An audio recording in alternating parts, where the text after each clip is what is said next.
What bar is this where the cops never show up and everyone is so ridiculously good looking? Oh, cool. Well, that's hardly fair. Life's not fair. Oh, I just slapped you. Are you all right? What?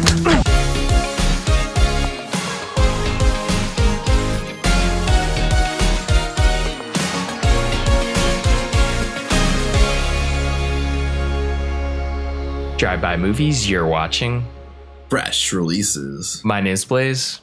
My name is James. And this week we're talking Amazon Prime's brand new film, Roadhouse. It takes a lot to get me angry, but when I am, I just can't let go.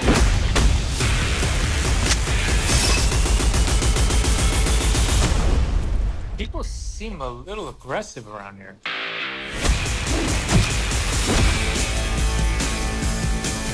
Roadhouse is the next film from Doug Liman. It's about an ex-UFC fighter named Dalton who takes a job as a bouncer at a Florida Keys roadhouse, only to discover, though, that this paradise is not all what it seems.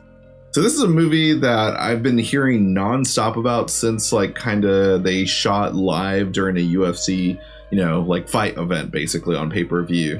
I remember a few years ago, or maybe just a year ago, I can't remember exactly when it was, but Jake Gyllenhaal was performing in front of everyone for scenes for a movie, and it was meant to be, UFC fight. And I was like, damn, looks like there's going to be a dirty fight scene. But also everyone heard that it was the Roadhouse remake. Something that I'm not really familiar with. I'm not sure if you've seen the original, but it just feels like a movie that's constantly making headlines, and I don't know why. But I got a lot to say about it. It might surprise you, but what are your thoughts on Roadhouse, Blaze? I'm a huge Roadhouse fan, the original film. This film, it isn't at all like the original, I would say. I mean, it has fun little hints and nods to the original at times, but overall this is kind of just its own thing, taking the name and just doing its own thing with it. And honestly, this film is a bad movie, but I like bad movies for the most part, so I honestly really enjoyed how entertaining this film was. Some of the action scenes are absolutely ridiculous. I would say we got one of the best star-turning performances of 2024. I know it's early, but I'm not going to assume that anyone can possibly top this performance in all of 2024, because I feel like I haven't seen a star turn like this in a decade at least, where somebody just comes out of nowhere, starts acting, and you've really never seen anything like it before, and that's Conor McGregor. I thought that he was incredible in this movie. I haven't seen anyone kind of this character that he's playing or just ever before, really. Just he kind of embodies this almost Schwarzenegger performance where you're just like who signed off on this? Did he think this was good? Was there a lot of meddling in the background of how to get him to portray this character, how to teach him how to act? But honestly, I do think that he really gave it his all. It just comes out so crazy on screen, almost like something that comes from the deranged mind of Tommy Wiseau. But I actually do think he did a really good job and really brings this extra element to the film that makes it a lot of fun. And as you've seen on TikTok, it's very memeable and hilarious and memorable. And that's at the end of the day, that's something that is really fun at how memorable his performance is. I might seem like I'm taking the piss out of his performance, but I honestly think he did a really good job. Yeah, at the end of the day, this movie is probably going to get forgotten a month from now, but we're still going to see these Conor McGregor memes for a lifetime. Of course, with all memes, they come in fads. They only last a month at a time or so. But, they still keep coming back and they'll still keep getting made. And that's what an impact he made with this role. Not since last year. Someone like Marshawn Lynch came in and just took us by surprise, and then in comes Conor McGregor, and now I need to see a buddy action movie between the two, a buddy cop movie with them two specifically. Sports legends headlining their own action comedy movie. What else could you want? Because never would I have thought Conor McGregor's not really a big guy. There's multiple sequences where he's standing up against Jake Gyllenhaal. I don't know their height differences, but Jake Gyllenhaal in the movie is shot to where he's visibly a lot taller than Conor McGregor, but Conor McGregor is still like an intimidating force within this movie. Of course, we all know what he's capable of because of his, sports aspect of his life, but that ridiculous setup of his first scene introducing him naked and just saying, I'm shopping, or whatever accent he was using. And well, I think it was just his normal accent, but just like that was so wild and ridiculous, and just like something that like is going to catch anyone off guard watching this movie. But yeah, I can't speak on what I thought about the original Roadhouse because I've never seen it. I'm not really familiar with it. It's just a movie I always heard of, and I kind of just always assumed it was a dance movie just because Patrick Swayze and Dirty Dancing, it has like the same style font as Dirty Dancing, so I just assumed it was not necessarily a sequel, but I just thought like, oh, maybe it's like West Side Story at a bar or something in Florida. That's what I got out of it. And what I got out of this movie is just a really stupid movie that's like with characters I hate, but also love at the same time. Like even Jake Gyllenhaal, an unlikable character, I don't understand any of his motives in this movie, is still somewhat likable in the movie.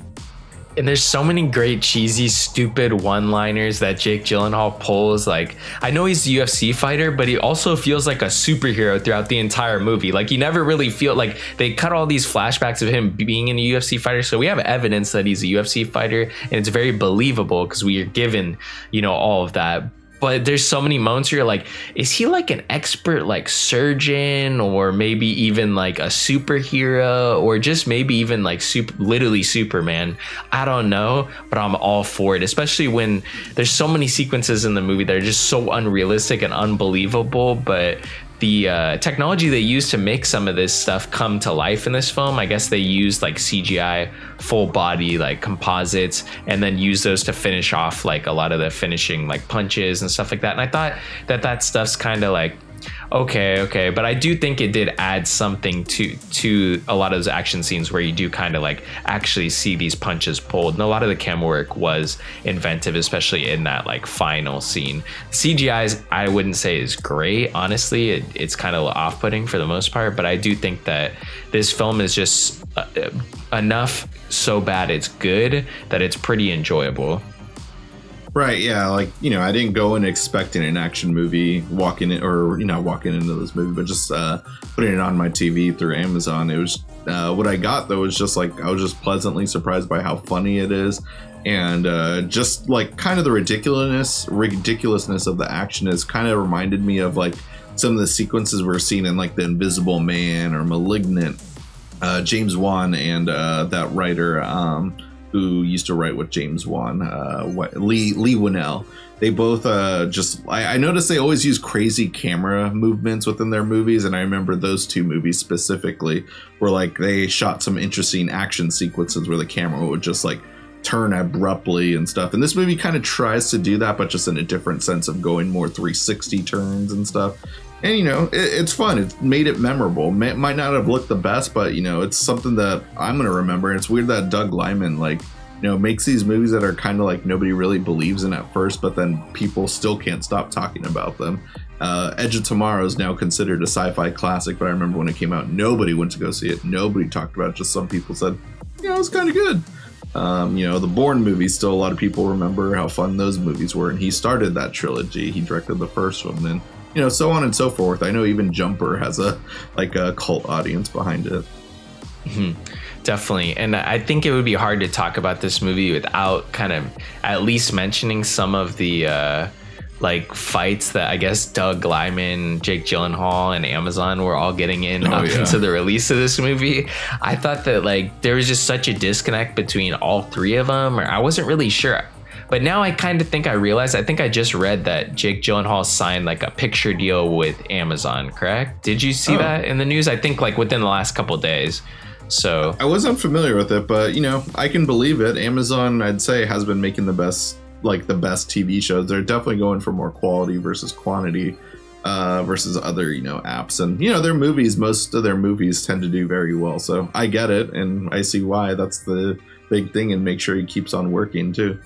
Yeah, it just felt like after seeing that emerged, and I remember fought with Doug Liman like publicly, essentially, or not like in public but online, like, oh no, it was always planned that this was going to be, I guess, a streaming movie and not a theatrical movie, where Doug Liman was under the impression that this was always going to be a theatrical film. I think that this would have played much better in the theater as opposed to at home. Honestly, I still had a great time watching it at home, but I honestly think this would have been like just a really, really fun movie in theaters.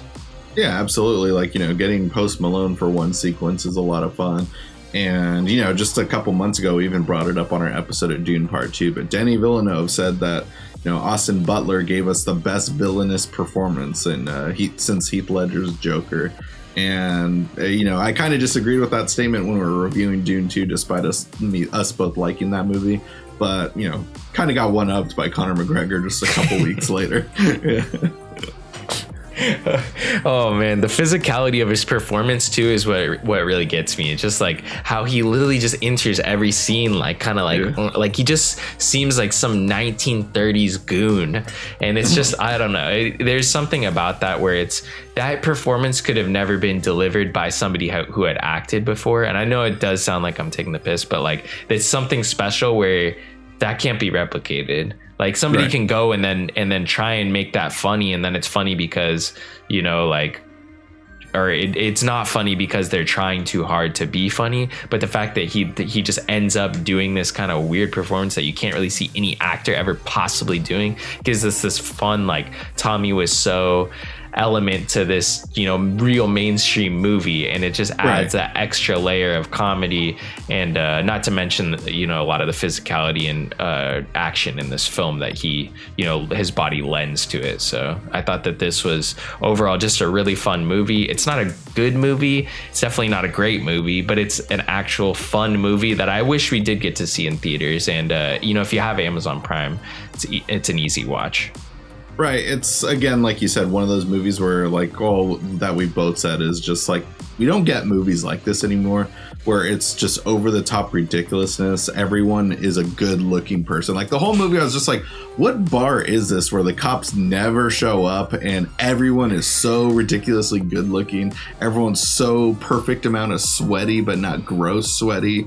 And then everyone just parties. And what bands are agreeing to play at this venue at this point? Like, you know, after one night of or 2 nights in a row of hearing people attacking the band, like, hell no, I'm never playing that band. but you know, it works for the movie though. Like, nobody's got cell phones, nobody's leaving Yelp or Google reviews. Like, I got stabbed at that bar. Yeah. But, you know, it's meant to be like, you know, it doesn't take place in the 80s, but, you know, for an 80s remake though, it has that vibe of just like, this is just like a world that none of us live in. It's just a bizarre, like, musical world where everyone breaks into song, but instead everyone breaks into fights. But highly recommend checking it out. I didn't necessarily mean I like it. I liked it, but I also don't like it. It's a bad movie, but I highly recommend checking it out. You can rent it through our Amazon affiliate link in our description box below. And also, as Blaze said, it's also streaming on there. Great way to help support the show is just by letting us know what you thought by leaving a comment down below. And if you guys haven't already, go ahead and smash the like button, hit the subscribe button, and click that notification bell to get all of our latest updates. And speaking of updates, be sure to catch all our social media links down below. We got Instagram, Twitter, TikTok, as well as our own personal Letterboxd accounts. That'll conclude this week's episode. Tune in next week for a brand new video.